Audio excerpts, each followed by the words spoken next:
All right, everybody. Welcome to another episode of the Independent Podcast. My name is Fernando Garcia, and I'm joined with my guests, Evan Johnson and Kathy Molig from Trans Family Support Services.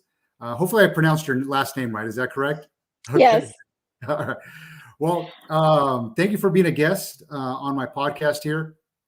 I'd like to start off the conversation if both of you can, or maybe one of you explain what Trans Family Support Services is about, and then also explain how you got involved in the organization itself. Yeah, absolutely. I'll start and then I'll pass it to Evan. So, yes, my name is Kathy Molig, she, her, my pronouns. I am the executive director and founder of Trans Family Support Services. I am also the parent of a trans person. My son started his transition over a decade ago. And back then, most people didn't even know what the word meant, much less that it affected young children. Yeah. And so, where we live locally, we had no doctors who were willing to treat him. Schools had no idea how to best support him. And so, as I was advocating for his needs in those spaces, others' families came along and asked if I would help them with their kids. And I did that for a few years. And then 8.5 years ago or so, started the organization. And to date, we have served over 4,000 trans individuals and their families across the country. Wow. So we're based in Southern California. We serve nationally, and we have a chapter in Alabama. We offer direct services to trans individuals up to age 30 and their families. We also help adults in accessing medical, gender-affirming medical care. So we have all kinds of support groups that we do and other programs. I'll let Evan share about our youth programming because that's their realm. Thanks, Kathy. Yeah, and I'm Evan. My pronouns are they, them. I'm the director of youth programming at Trans Family. I got involved with the organization because 8 years ago, when I was a senior in high school, I was the president of our GSA. I was in a similar geographic area to where Kathy is located, and was starting out this work. And it was a little bit less of an open and affirming environment for LGBT people as a whole, not just trans and non-binary folks. And so I'd always kind of had this perception that once you graduate, you're going to have to stop doing this, right? You're going to have to stop being yourself. And thankfully, Kathy came in and visited with our GSA, and we got connected, and I started volunteering pretty much that summer with the organization, and it's just grown since then. So I've been in various positions with the org for about 7 years now, and pretty much built up what our youth programming looks like. So like Kathy mentioned, we define youth as anyone 30 or under, because we see that there's a significant gap in services for that 25 to 30 range. And so we include them in our young adult programming. And that, like Kathy said, it includes peer-to-peer support groups, moderated and safe Discord servers for folks to get access to each other between meetings and to form stronger communities. We also do mentorships. We help folks get access to apparel items that make them feel more authentic and comfortable in their identities and bodies, all sorts of things. Basically, anything that a trans person or their family could be looking for in services, we do our best to provide. So would it also be, so if it's either a child or a youth themselves can contact you, or their families can reach out to you if they have questions, or obviously I'm pretty sure this is a new thing for most people, especially for families. Not to say, obviously transgender people have always been around. Yes. It's just a matter of, and I guess in American culture and Western culture, I guess you could say, we're now kind of finding out how to deal with it. I guess there's definitely more visibility and more openness across our country. One of the things that we're seeing is, when it comes to our adolescents and our young kids, is that we have a generation of parents that are leaning into these conversations with kids and listening to them when they tell them this is who I am, this is how I feel. Where I think, previous generations of parents were like, if a child said, oh no, I'm not a boy, I'm really a girl, the parents would be like, oh no, you're not, silly, and shut that conversation down. Mhm. And that's not necessarily what's happening today because of some amazing visibility that has happened over the last 10 years or so, that opens up that space for these conversations within family units. Yeah. And I kind of want to, for some people, kind of dumb down the conversation a little bit. What if I came, what is a trans person? If I could ask, is there an easy definition for that? Yeah, there absolutely is. So when we're talking about the trans community, the broadest definition of transgender is any person whose gender identity is different than their sex assigned at birth. So that can mean lots of different things for lots of different people. Some people include identities like non-binary within the trans umbrella, where some folks think of these as two separate things. We use non-binary to describe gender identities which are not exclusively male or female. So there's lots of language that falls under that as well. And then something to just note and add to the conversation, since we have a word like transgender to describe folks whose gender identities are different, we also have the word cisgender, CIS gender, used to describe people whose gender identities are the same as their sex assigned at birth. So like Kathy is a cis person and I'm a trans person. And so it's important that we have both of those words defined as we start these sorts of conversations, because if we're only defining transgender, we're really othering the trans experience. And like what you mentioned earlier, trans people have always existed. So it's helpful and important for us to have both of those words. Yeah. And then another question too, in terms of the term non-binary, what can you give me an example? I think that I do have an understanding of trans person, but non-binary, I've heard that thrown around. What's an example of that? Yeah. So for example, I'm a non-binary person, right? I specifically identify with the label agender, which means neither male nor female. And for myself, what non-binary means is it's this separation from male and female identities. And it really comes from a place of personal experience and personal identity. But what we can see historically is that there had always been this kind of broad spectrum of gender identities. It was never really confined to just men and just women until British colonization. But when we look at like indigenous communities of North America, when we look at the indigenous populations of Hawaii, when we look at pre-colonization in India, in Africa, in most of Asia, we see identities that fall outside of that male-female binary. And so we would consider all of those under this umbrella term of non-binary. Right now, got it. And then let me ask you another question. This is going to be like a broad statement. Why is it important for us to care about trans rights? I mean, I know. I mean, it might be. I get. I'm trying to look at it from a different perspective to say, hey, why should non-trans people care about these rights? Why is it so important? What would you say to that if for somebody asking that question? So there are a couple of things that come to mind, right? I'm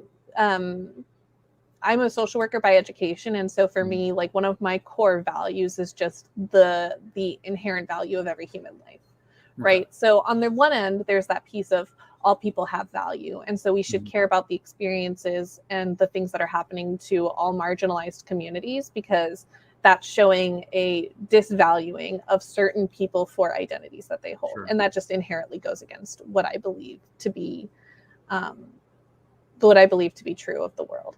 Right. The other thing, though, is that a lot of these conversations around trans rights and access to trans care and the experiences that we all are having as a community, these things directly do impact the cisgender community.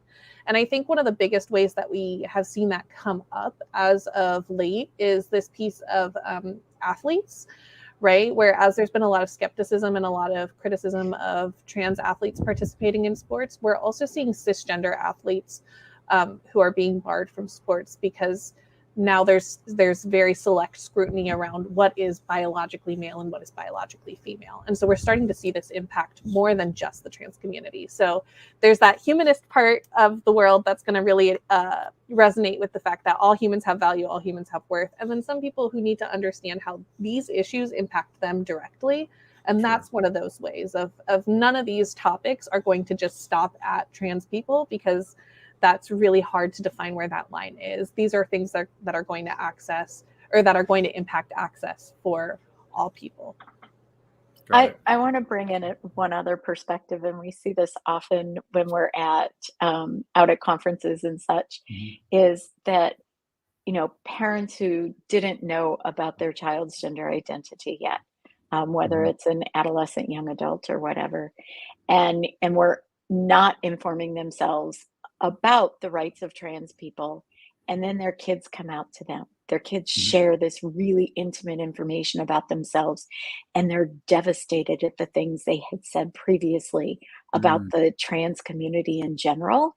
Yeah. And the more we as a cisgender population push back against the trans population, the more we repost things or say things that we're just doing because we don't know any better, or we don't know any different, we are causing harm to other people that could in fact be people we love. And so being aware of, we don't get to just claim our uneducatedness. And, well, I didn't know. Well, why didn't you know? Why aren't you leaning in? This is why this program is so important, to help educate more people. Yeah. No, you know, you had brought up the sports issue, and that's something I do want to get into, but I'll kind of, before I get into that, one other issue too that I've noticed a lot of is the issue of pronouns. You know, kind of wanted to, I mean, you know, from my perspective, you know, I'm 43, going to be 44. Most of my life, I've never, you know, felt compelled to say my pronoun. It was never an issue. And now I'm seeing it more and more. You know, and is it something that people should do? If so, why? If they don't do it, is it a sign of disrespect, or is it? I mean, I guess what is so important about the pronoun, and should people be putting their pronoun, and also when somebody says they, them, if you can clarify what that also means, I'd appreciate it too. Yes. Okay. Many questions, many things, but I'm excited by it. So a little background about me, just because you'd opened this box. Okay. Before I was a social worker, I was an archaeologist focusing in linguistics. So I was focusing in language and the evolution and development of language and culture. So I can go really far into pronouns, but we're going to keep it kind of concise and kind of small here. So first of all, pronouns, just like grammar lesson wise, this is the third person language that we use to refer to another individual, right? We all use pronouns. We also have like second person pronouns, right? So like you, I, these are pronouns as well. The reason why pronouns have become so much more visible is because we're seeing an increased visibility of the trans community, yes, but we're also seeing increased representation of folks who we would call gender nonconforming. And that's folks who are people who don't present their gender in the same way that is typically expected in our society. Think people like Billy Porter, who wears ball gowns to like red carpet events. Billy Porter is a cisgender man who continues to identify as a man, but wears dresses. And so as we're seeing this increase in gender nonconformity, and we're seeing this increase of visibility for the trans community, we're recognizing as a society that we can't assume a person's pronouns anymore just by looking at them. We never could, but it's just becoming really relevant and really visible to us now.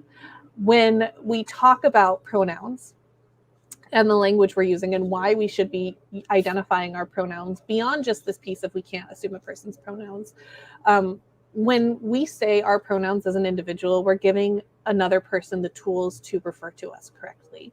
So I really like to compare it to like saying my name. And so like take like random scenarios, circumstance, say you are seeing a doctor for the first time.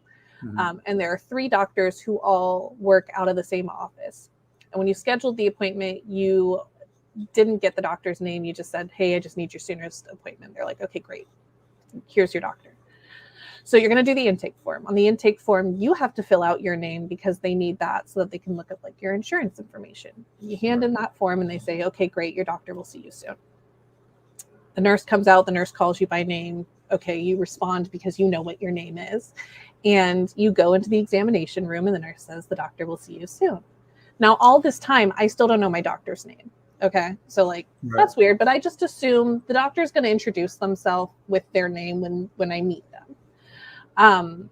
And then the doctor gets in and immediately starts talking about like that weird mole on my back that I'm in to get checked out right now, and like never says their name, and then says, okay, I need to see you in 6 weeks, but I don't know your name.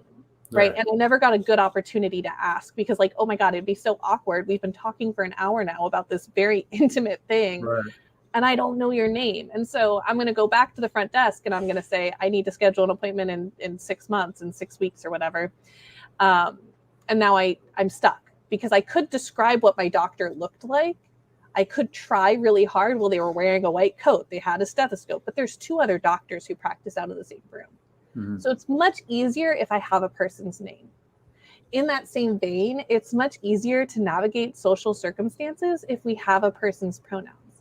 And because we can't assume a person's pronouns, well, it's easiest if they just tell us, right? So that's very much this piece why introducing yourself with your pronouns has become such a big thing. This isn't giving any sort of vulnerable information when we use our pronouns. A lot of people want to compare it to like, well, then I'm telling you like more information about me than I'm willing to give. Like, so is telling a person your name, right? When I tell you my name, you can now look me up.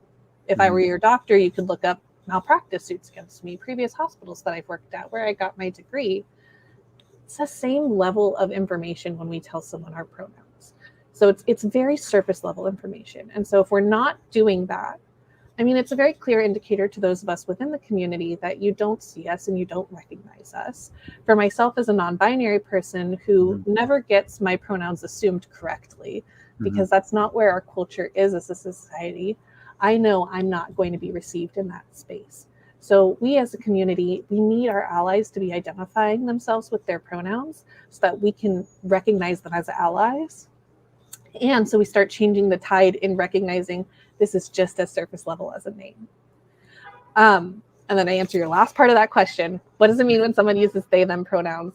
So they, them is the gender neutral singular pronoun we have accessible to us in the English language.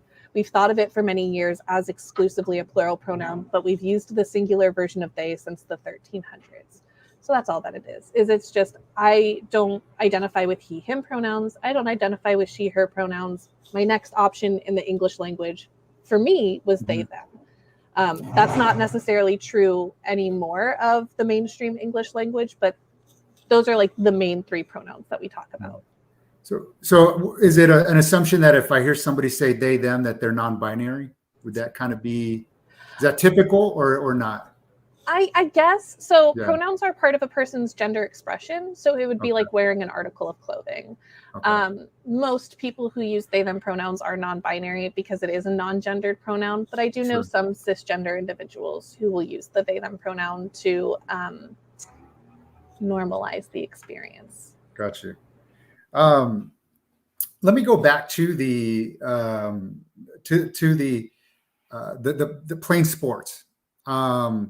And really, I kind of find that the issue of the sports issues traditionally with trans women. So not, nobody typically is worrying about trans men in sports, but more trans women. And, I do, my concern would, if I was a woman, and I'll give you an example between me and my wife, I'm naturally stronger than her, and if we were, if I was in a sport that required strength, it could be, fighting, it could be rugby. I come from a rugby background, so there's women rugby teams, women MMA, women boxing.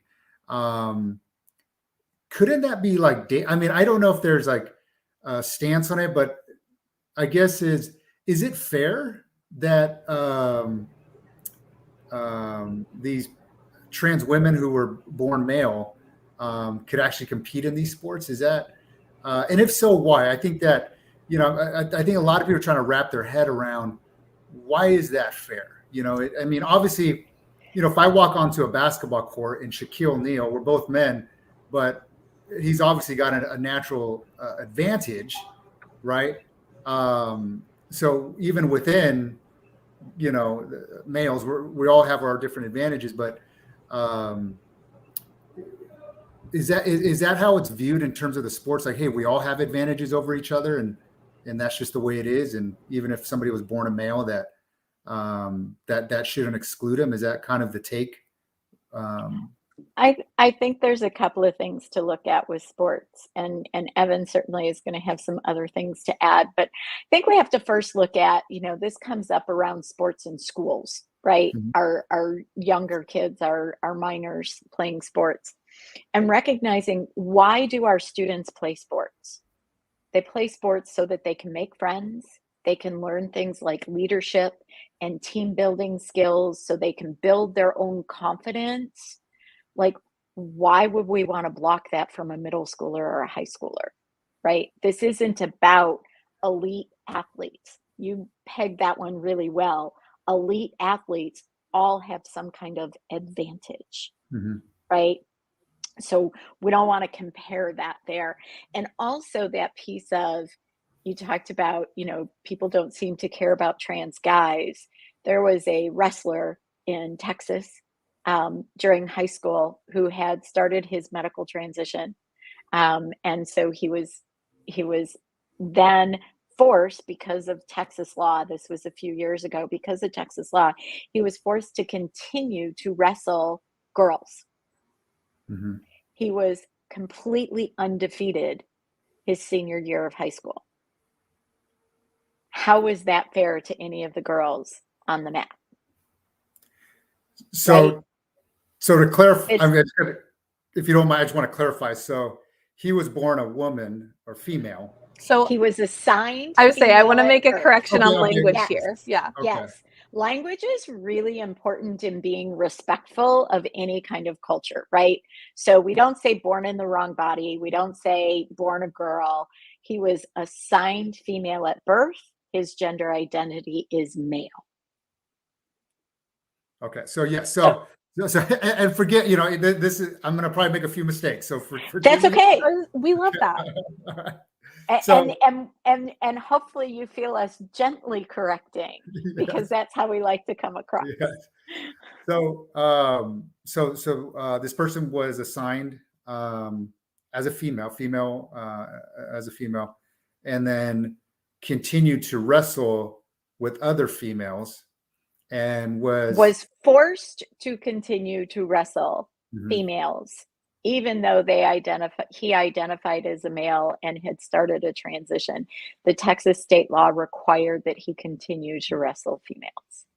and he was getting. I'm assuming, since he was going through transition, he was going through testosterone and getting all those other things that would make him a better wrestler. That would make him male. Male would make well, yes, but male. But the reason I say the testosterone levels would give him an unfair advantage Unfair against the advantage, system. Exactly. Yeah. Exactly. I got you. Exactly. Evan, Okay. go ahead and take. I the have rest of lots it. of thoughts and feelings around sports. I was a high school and college athlete. I played water polo. Okay. And so, and like Kathy mentioned with this piece of, when we're talking about youth athletics, I'm very transparent in the fact that my ability to participate in water polo saved me from an eating disorder. Mhm. And I don't know where that eating disorder would have escalated to if I hadn't had water polo, but I didn't have the ability to not eat and be a good polo player. So Mhm. I had to take care of my body because Right. I wanted to play this sport. So I really want us to remember like that piece when it comes to youth athletics. Mhm. When it comes to professional athletics, when it comes to Olympic athletics, which is where I think we see this the most, when it comes to this piece of trans women participating in sports, two big things. Like you mentioned earlier, actually, everyone who does professional athletics, I would say, has a biological advantage as to why they do professional athletics, right? You talk about like Shaquille O'Neal. Well, he's giant. That's Right. why he's good at basketball, right? That's one of the reasons why he's good at basketball. Michael Phelps, who has just a default higher blood oxygen level. These two things don't qualify these men from sports, despite the fact that these are biological advantages that they have. And so it really is just getting weaponized against this one part of the population. And in reality, the actual validity of that justification is minimal. Because of something like medical transition, right? Where we see with our boys and with our men, when they start testosterone, yeah, they do increase their muscle mass. That is typically a trait that is attributed with testosterone. However, the reversal is for our trans women and our trans girls who start estrogen and testosterone blockers. One of the first things they note is a decrease in muscle mass and a decrease in overall strength. And so when we're talking about a trans woman who has been on testosterone blockers, who has been on estrogen for even just a couple of months, she's not going to have biological advantages of somebody who is still producing higher levels of testosterone. And so I think there's that piece as well of the biological advantage piece really is a moot argument when it comes to people who are accessing medical transition because of how medical transition works. The other thing I will say is if a person has been training in professional athletics for as long as they've been training, again, they're going to have an advantage, right? And so like if we were putting, a pro wrestler who has been wrestling for 12 years up against somebody who has never wrestled a day in their life, doesn't matter what either of these people's genders or assigned sex at births or the presentation of their natural hormones or hormones looks like, the person who's been wrestling for however many years is always going to win. And so when we're also talking about this piece of natural advantages between the sexes, between this idea of what is man and what is woman, I think that's also a really broad stroke that we're painting, because like Simone Biles is always going to be better at gymnastics than Michael Jordan, right? Regardless of biological sex, of gender identity, any of that.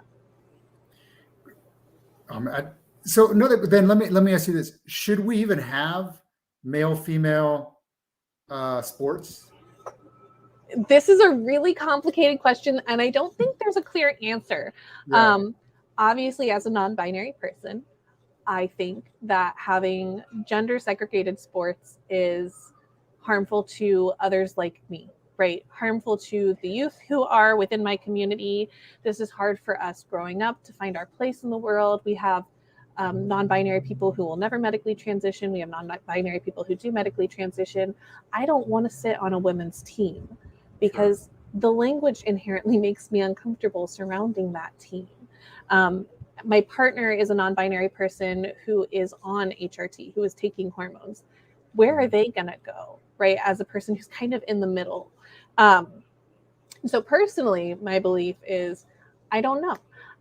I think that there is validity to having distinction of athletes based on skill, right? We have, like, you talk about like a, what is the classification? I'm trying to think of like what the classification in the CIF is of like the different tiers of like high school athletes.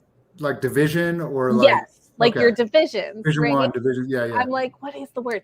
Yeah. So like divisions based on skill, right? That's absolutely a piece of it. And yeah, maybe you see that in certain divisions, it's more populated by certain body types. But I don't think body types are exclusive to certain sexes or genders. So there's no easy answer to this one. I think the best case scenario would be that we have, gender inclusive sports available to folks, and division of like professional athletics comes more from a place of skill rather than distinction based on gender. I mean, my dad was a baseball player growing up and throughout his adult life.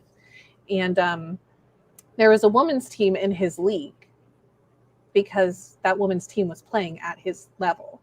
Yeah. How many other women's teams would have had access to that league if they had had access to the same opportunity? So I don't think there's a clear answer.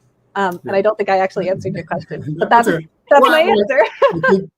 I think that, I grew up playing sports too. So did my brother, my sister, and there's definitely value, especially for children to play. So I think the overall consensus would be the more children we have playing sports, the better, because of the values it brings about. So I want to just super quickly address this piece of that Sure. people are going to claim that they're a gender to be able to get access to things like locker rooms or to win at sports. Yeah. And that is a narrative that has been spewed for some time that has absolutely no validity whatsoever. There Mhm. is not someone who's just going to claim their gender identity is different than their sex assigned at birth for the idea of winning a championship. That's not how it works. Yeah. Yeah. And so you're saying like nobody's basically you're saying nobody's doing that. Would that be correct? Who is going to claim themselves a member of a marginalized population with Mhm. the possibility of winning an award, right? Right. People who are trans and non-binary are that. They're not Yeah. claiming to be that to get some kind of something on the other side of it.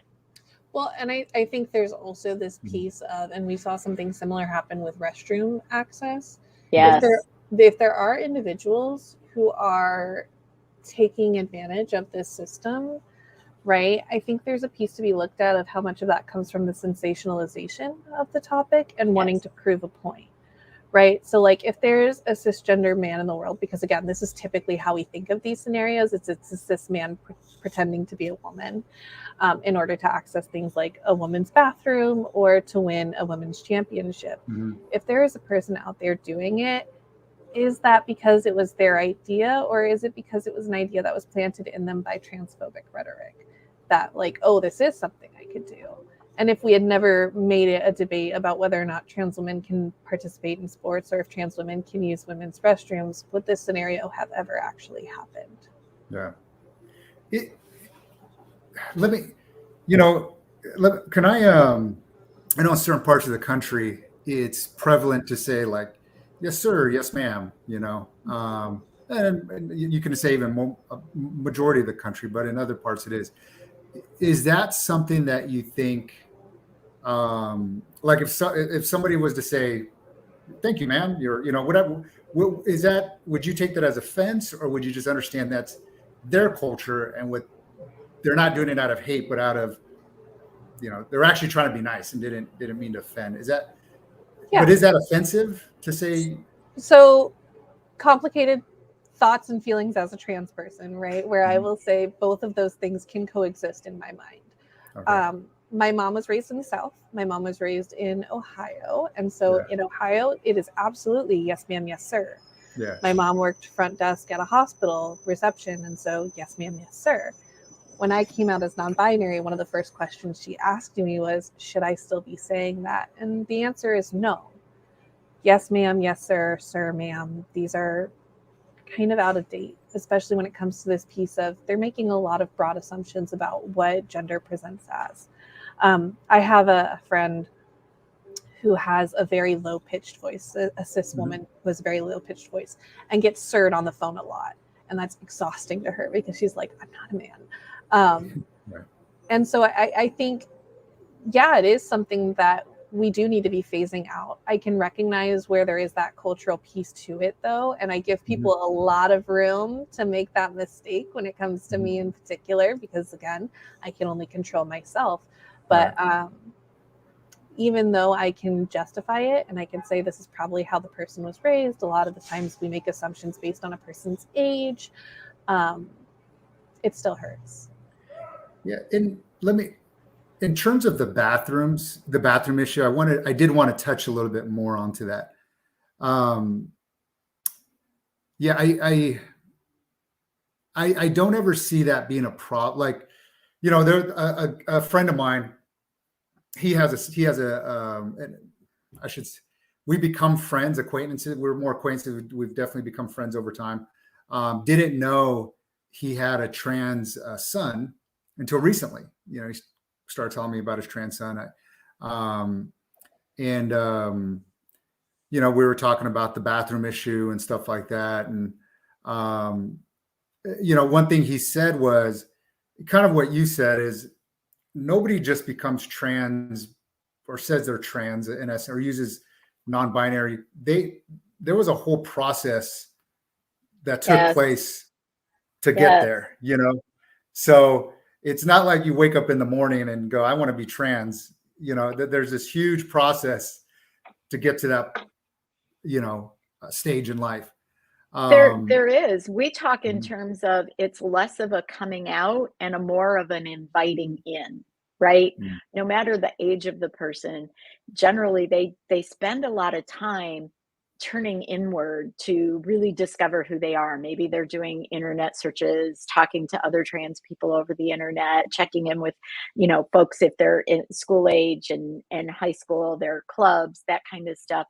And it may take somebody years before they get to the place where they're ready to tell another person. And so when someone shares this information with us, making sure that we're keeping in check that piece of this isn't new information for them, Mhm. right? Nobody's coming and telling you the first time they think about it, typically, oh, Right. I think I may be trans. There's a lot of self discovery that happens. And so we should not be dismissing, in particular for our adolescents, that we know better than they do who they are. Now, and would it be like, let's just say I see somebody, a guy, a male, walking into a woman's restroom, and how should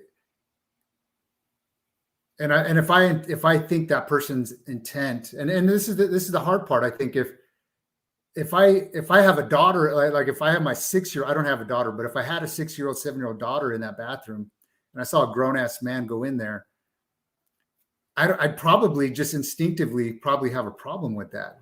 I don't know if I would go right in there and say, "Hey, what are you doing?" Or, I think that's where I personally have a little bit of a hard time with that. And now if I can clearly tell it's maybe a man transitioning to a woman who's really that's who they are, I get it, but and I don't know the intentions. And if he's just going to throw out, oh, well, I'm transgender, even though he's just throwing it out as an excuse. Is that a valid concern? Should I be worried? How do I approach that? So here's a really cool thing that would totally alleviate a lot of that particular scenario around like, well, what about my young daughter who's in there? Yeah. Eliminate gendered restrooms. Like it may seem Okay. like a really bold call, but like my dad had that awkward position of, he had myself and my twin sister. And Mhm. when we're out together at 7, 8 years old, well, I'm too Yeah. old to be going into the men's Yeah. bathroom with him, Right. but Yeah. he's not comfortable sending me into the women's bathroom by myself. Yeah. Okay, let's get rid of that problem. All gender restrooms where a parent can go in and take their child without worrying about it. We should be able to expect privacy in private spaces. And so something like a restroom, the way that the US does restrooms is really bizarre because there's not really that privacy. And there should be. We should have the full cubicle, right? There shouldn't be those Right. big gaps where a person can Yeah. just peek in on you. And so I think really eliminate the trans piece to this conversation in its entirety. Our system of restrooms is kind of archaic and it doesn't really work for all family structures, people who need extra assistance. My sister is a wheelchair user and like the difficulty that she has accessing restrooms as a person in a chair it's incredible, and it would be so much easier if she could bring someone with her to help support her in getting into that position, but she doesn't always have someone of the same gender who can help and support her. So I don't know that this is so much a trans conversation or a trans issue. I can see how it's been spun into a trans piece, but I think really what it is that our restrooms are just poorly designed and could be doing better to serve all of us and not just any one population. Gotcha. If you don't mind, Evan, would you share a little bit about your experience on how you kind of got to where you're at in terms of your journey, like maybe as a child, how did, in your mind, how did you even, I grew up in the 80s. So there was no concept of even, when you're growing up as even gay wasn't even something until I was in high school, I didn't even know what that meant. So, what was your journey? What were your feelings like? How did you realize, what, I don't identify, that there was this concept of I don't even have to identify as either one. And, Yeah. So, all the way back to adolescence, right? Okay. And I have the ability to call on certain moments, but I think we can just make a general statement through like what child development looks like of like kids don't really have a gender, right? Pre-puberty, kids are just kind of like things. They go off and they do the things that they want to do, and this concept of gender doesn't really start existing for them just yet. And when I was in that place, I can recall having very specific moments of I really wanted people to not know if I was a boy or a girl. That was my big thing, is I wanted to look in a way, I wanted to navigate the world in a way where people just didn't know. That was really exciting for me. And that was reflected a lot in my play. And like I said, I have an identical twin. And so it was very easy for me to compare the two of us growing up, and her trajectory looked really different than my trajectory. My sister wants to be a mom. My sister wants to get married. My sister was very much that person, and none of that ever really resonated with me.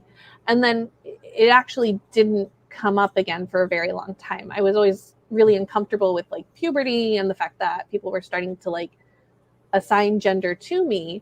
But it wasn't until I was in high school that I had access to any of this language, because even in the early 2010s, there still wasn't access to this language.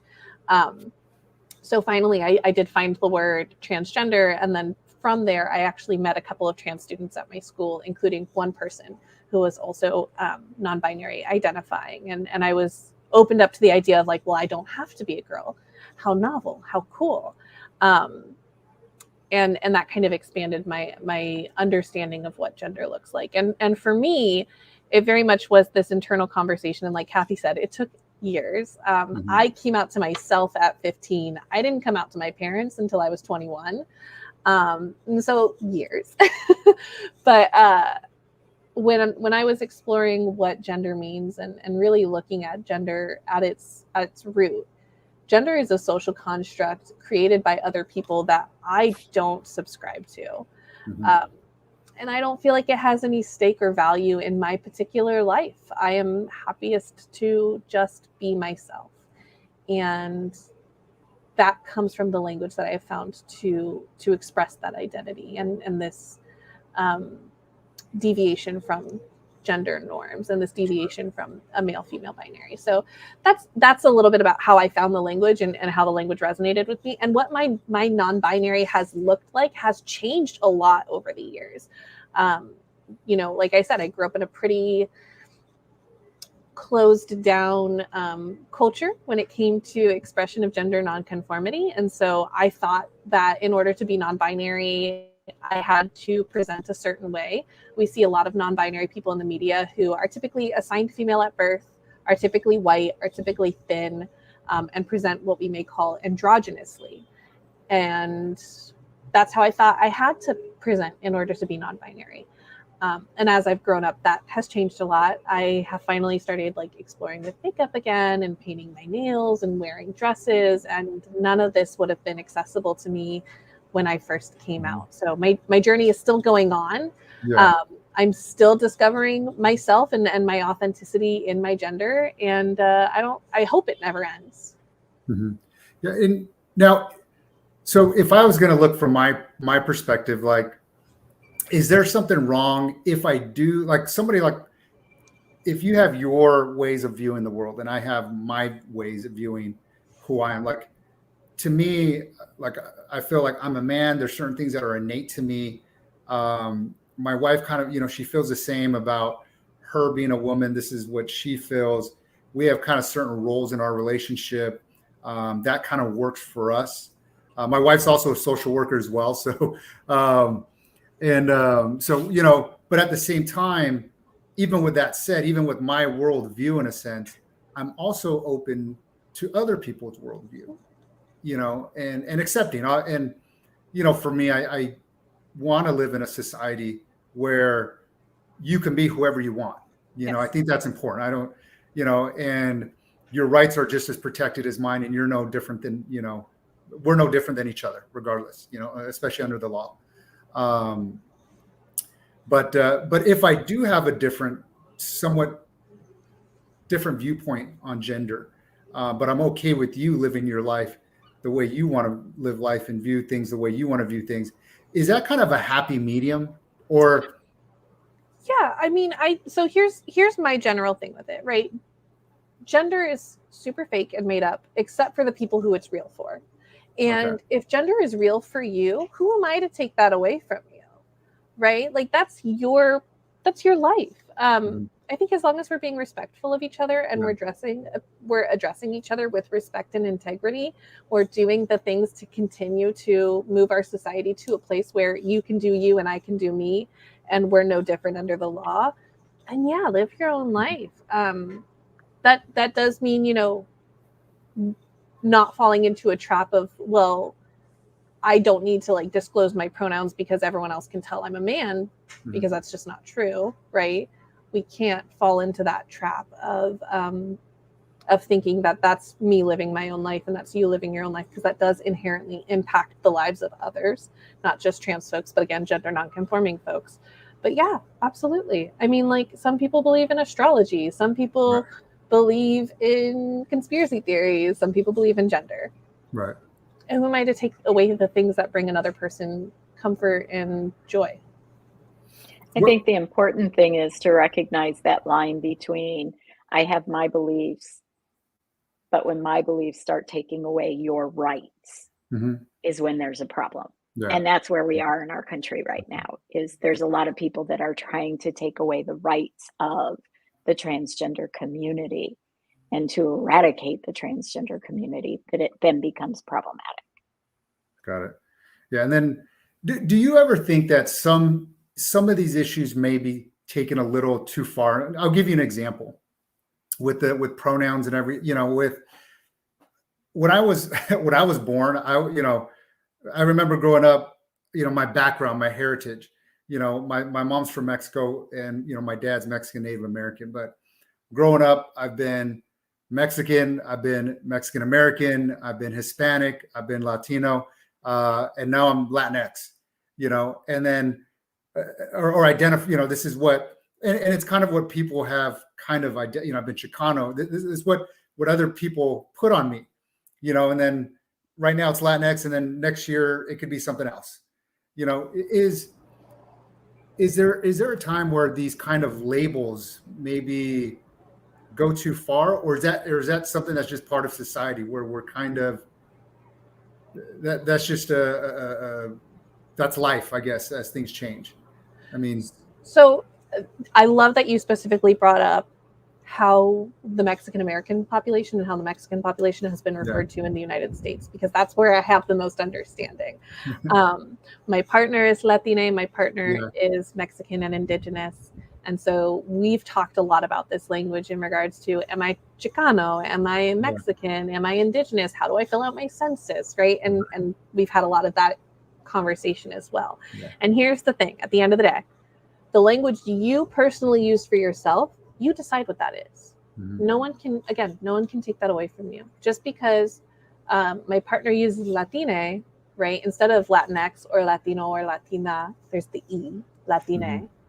Just because my partner is Latina doesn't take away that you may be Latino or Chicano or Mexican, however you want to identify yourself. When it comes to referring to all people and all people within a community, we want to make our language as inclusive as everybody within that community as possible. That's why we say, like my fellow Americans, instead of like,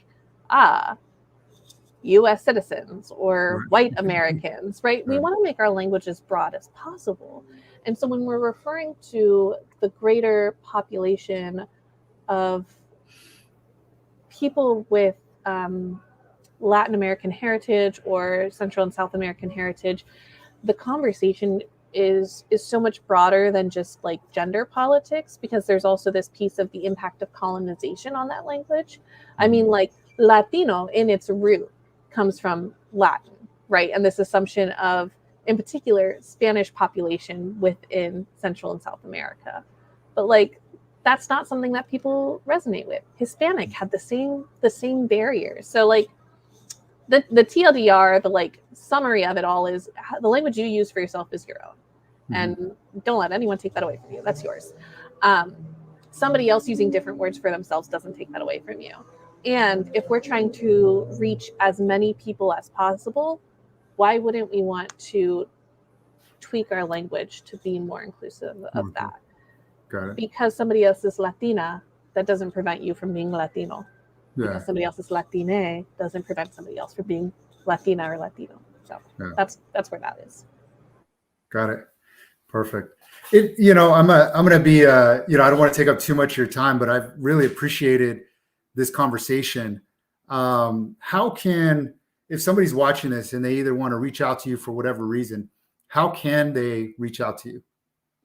Yeah, the easiest is just going to our website, transfamilysos.org.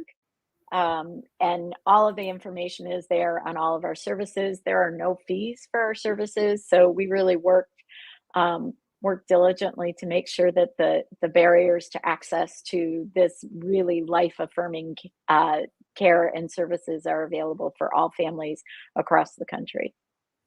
Perfect. Well, and then I'm also gonna I'll put a link for your website on this. Excellent.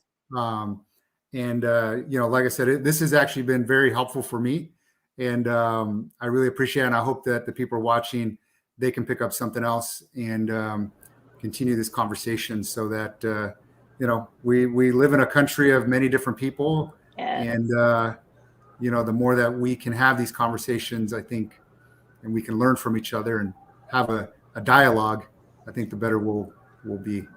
Agreed. That piece of really learning from each other and honoring and respecting that everybody is different is really vitally important right now.